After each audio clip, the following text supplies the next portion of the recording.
Je pense que notre pays se trouve actuellement dans la position la plus dangereuse qu'il ait jamais connue du point de vue de l'économie et de la sécurité.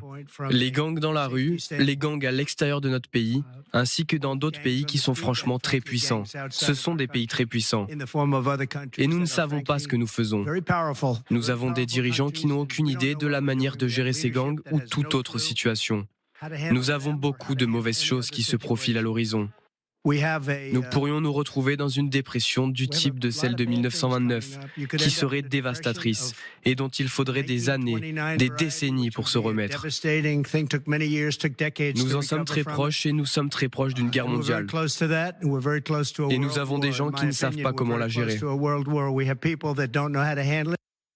Pourquoi il dramatise comme ça, mais il manque Michel que les Goya? pluies de grenouilles et les invasions d'extraterrestres. Non, mais bien sûr, c'est toujours sa ligne, quoi. Enfin, nous sommes en danger et nous sommes gouvernés par des nuls. C'est ça sa ligne depuis le début. Donc... Mais il y a des gangs partout, on va vers la guerre mondiale. Oui, bon. Mais c'est intéressant de voir d'ailleurs que, effectivement, lui, il dramatise tout.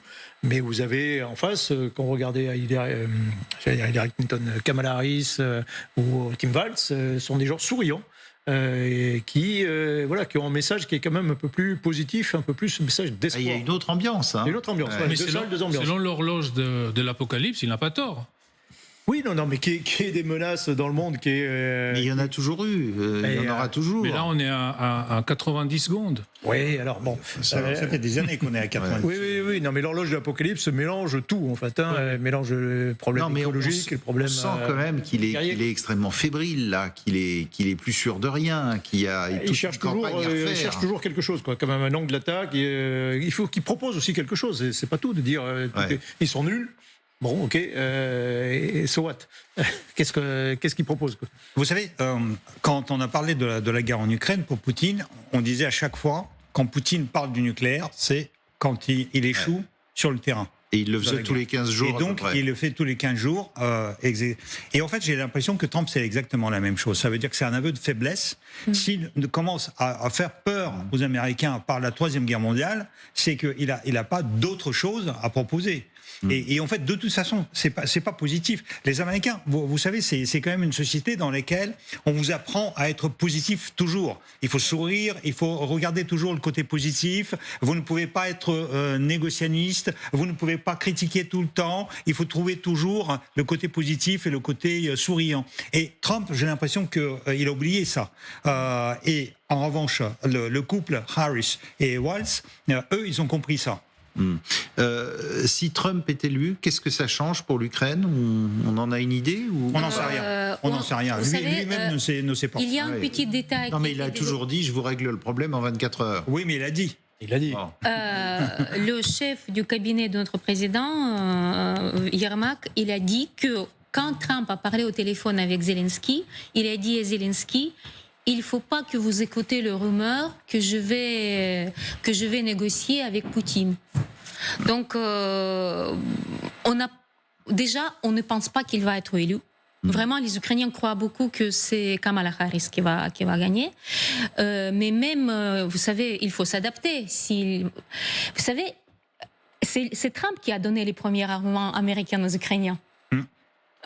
C'est comment ça s'appelle, les javelines. Les javelines. Ouais. Tandis que Obama, il voulait pas. Donc on ne sait pas, il est imprévisible.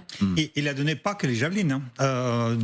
Pendant les 4 ans de Trump, il a aussi lancé le programme de formation des militaires ukrainiens qui a coûté 2,5 milliards au budget américain. Et heureusement qu'il a lancé ça. C'est vrai qu'il y a eu quelque chose qui, en fait, c'est quand on regarde, si on oublie le personnage, parce que le personnage, il est tellement grotesque et révulsif que on a du mal après à juger. Mais si on prend les faits, il y a eu pas mal de trucs, parce que Trump, c'est lui qui a quand même dit d'arrêter le Nord Stream 2. Pour les Allemands, il a dit non. Le gazoduc. C'est lui qui a rompu l'accord avec les Iraniens. C'est lui qui a fait. Pas sûr que ce soit forcément une bonne idée. C'est lui qui a conclu aussi les accords avec les talibans, qui a organisé le départ des Américains. et qui a essayé de négocier avec la Corée du Nord. Et bon, Je suis pas trompiste, hein. résultat zéro. Non, je veux dire, le bilan.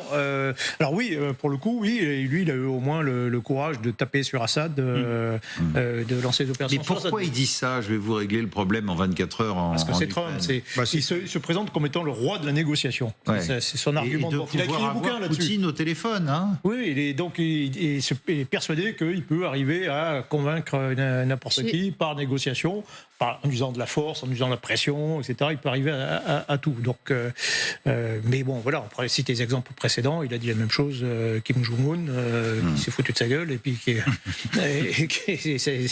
Bon, il l'a rencontré. Hein. Ils se sont rencontrés. Il est même mis un pas en Corée du Nord. Je ne sais pas si vous vous souvenez de cette image. Bon. Un Trump qui est aussi un businessman et dont on dit qu'il a horreur de la guerre parce que ça freine les affaires et donc qui fait tout pour empêcher les guerres. Ça a été dit aussi.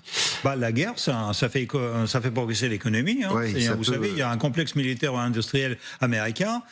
C'est pas juste comme ça une phrase. Hein. C'est quelque chose qui est réel. Toutes ces entreprises qui conduisent les chars, les avions, les porte-avions, les missiles et autres munitions et les armes, c'est quand même ils ont une puissance et politique, et économique, et sociale qui est énorme.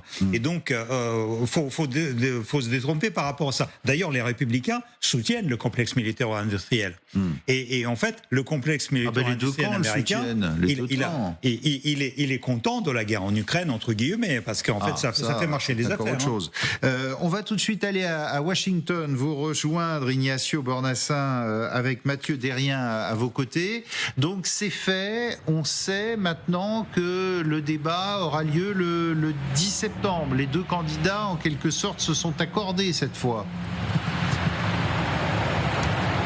Oui, exactement. En fait, c'est les équipes de campagne à la fois de Donald Trump et de Kamala Harris qui ont communiqué cette information-là. Donc Donald Trump et Kamala Harris vont effectivement débattre le 10 septembre sur la chaîne ABC, contrairement à ce que demandait Donald Trump. Donald Trump souhaitait un débat sur la chaîne Fox News. On le sait ici aux États-Unis, Fox News est une chaîne qui est plutôt républicaine, donc ça aurait été un terrain plus favorable pour Donald Trump, alors que ABC a plutôt des tendances démocrates. Donc c'est un terrain qui peut faciliter plutôt, on va dire, Kamala Harris. En tout cas, les deux seront dans un environnement plutôt démocrate.